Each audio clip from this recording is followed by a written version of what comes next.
Vimal Kejriwal, Managing Director and CEO, KEC International, joining in now on the show. Mr. Kejriwal, very good morning to you. I think the big question really on everyone's mind is exposure to the Middle East and to these nations. Can you just start off by giving us your sense of what is going to be the impact there? What is the extent of exposure? So, good morning, Tamanna. If you look at our exposure, we have an order book of close to around, I think slightly about 10,000 crores, which is roughly to around 20 to 25% of our entire order book. Primarily, we are in four countries, largest being Saudi, then UAE, Oman, and Kuwait.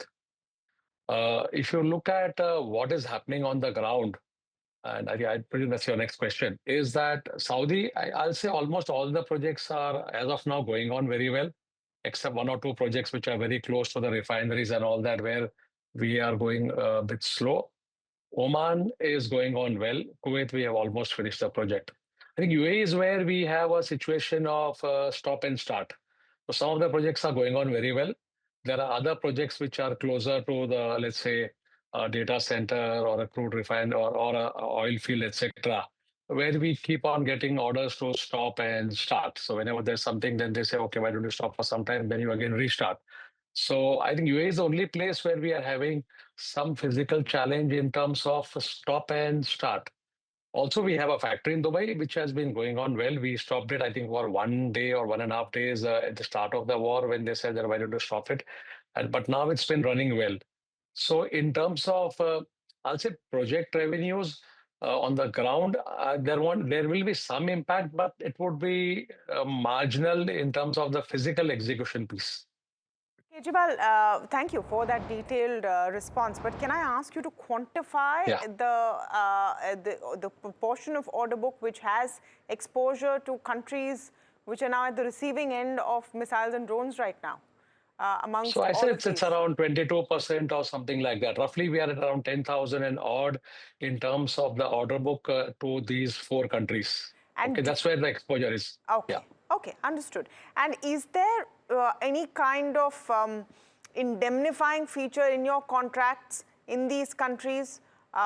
Is there any kind of insurance that covers for war?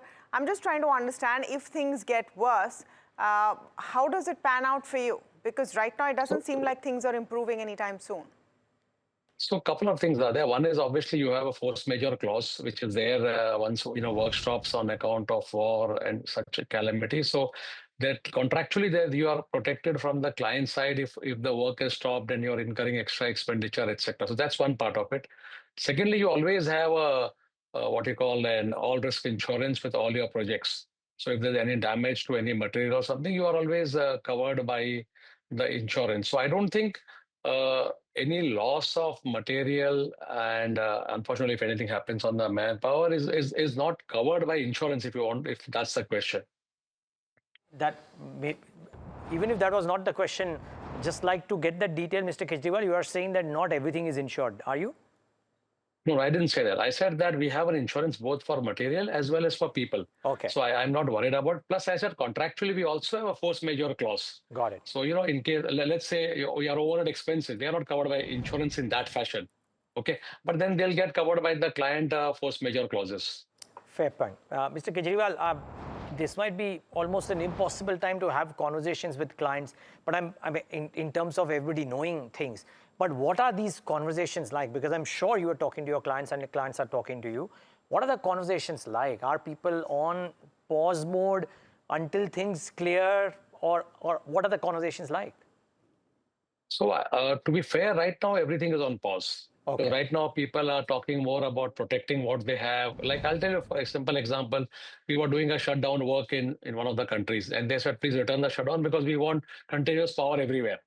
Okay, so right now there's a pause mode because I don't think anyone is talking about the new projects or tenders today. We'll have to wait and see what happens. But typically, Neeraj, what we have seen is that for us, war, which is not a good thing to say, but for us, war has always been an opportunity going forward. Once the war stops, there's always a reconstruction, etc., happening. So we are looking at, in a way, a more positive scenario going forward. And with the oil going where it is, I think there were questions earlier that saying oil is at a lower price at 60, 65. What will happen to Middle East? Now with oil more than 100, I do hope that that will add to projects coming forward. This is an important point, guys. I mean, if oil prices were to stay high, not at 60, I'm not saying they stay at 120. Hopefully, they are settling lower. But even if they are, let's say, $90 per barrel, the revenue situation of the Middle Eastern countries, which are exporting oil to the world, is better. And therefore, when the dust settles, they're in a better place to have some revenues to be able to deploy in infrastructure builds, which are great for some of these companies. Either that or there's a glut when they can start moving out from Hormuz again. So it's... Because but the glut, if any, will stay for a short period of time, right? Then you'll come back to mean where hopefully the mean is lower, but we don't know that. You can't predict at this moment. The only thing I'm saying is that if there is destruction of oil facilities itself. That's the point, because when the oil facilities are shut, they take a long time to restart. Yeah. That's true. Mr. Kejriwal, just a last word on the point of the opportunity, and I think that's an important point. Obviously, no one wants a situation like this to emerge, but once it does, clearly there is going to be a lot of rebuilding to do in these areas. Are you well positioned for those opportunities when they come by? I presume we are. I think we are well positioned to do it. We had done the same thing earlier. It was in Iraq, etc. So I think we are well positioned. I think one more small point which I would like to make is if the war settles and all the sanctions on Iran are removed, what could also happen is that we have a lot of projects in the former Soviet Union. Let's say Georgia, Armenia, Moldova, etc. And today we are incurring huge logistics costs because the materials have to go through China, etc. If Iran opens up, if Chabahar port opens up, there are direct railway links, etc. So the entire former Soviet Union can open up to Indian companies in terms of logistics costs coming down significantly. Mr. Kejriwal, just one last point, and this is Alex. I just want to understand, this is a developing situation, and so nobody is going to point fingers at you if outlook and all of that goes off. But I'm just wondering whether you will have to adjust your revenue targets, whether you will have to adjust your order book growth targets. You've said at the moment right now, everything is on pause in that market, and that accounts for 20% of your book right now. So are you adjusting your targets right now? So I think we are waiting for it, but I am sure that there will be some adjustments. Some revenues will move in from Q4 to Q1. I'll tell you what is the problem. The problem is not on the physical progress at the ground. I think the problem is today a lot of our material for these projects come in from Europe. Okay, inspectors are not going, movement is not happening. So there could be supplies which are shifting from Q4 to Q1. Order intake target, I think it will be a little bit early to say what will happen to the order intake target. Maybe we may not give a target by March or something, but we'll wait and see. As I said, there could be opportunities, and as someone said, the prices can come down. We don't know. We'll have to wait and see. I think the other point which I would like to say is that almost all our projects are for specific purposes, either with wind farms or with oil fields, etc. So I don't have the risk today on my current order book of projects getting stalled because of cash not being available and all that.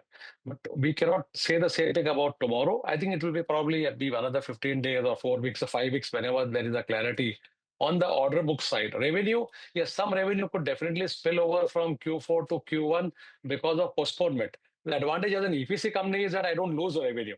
The revenue will move.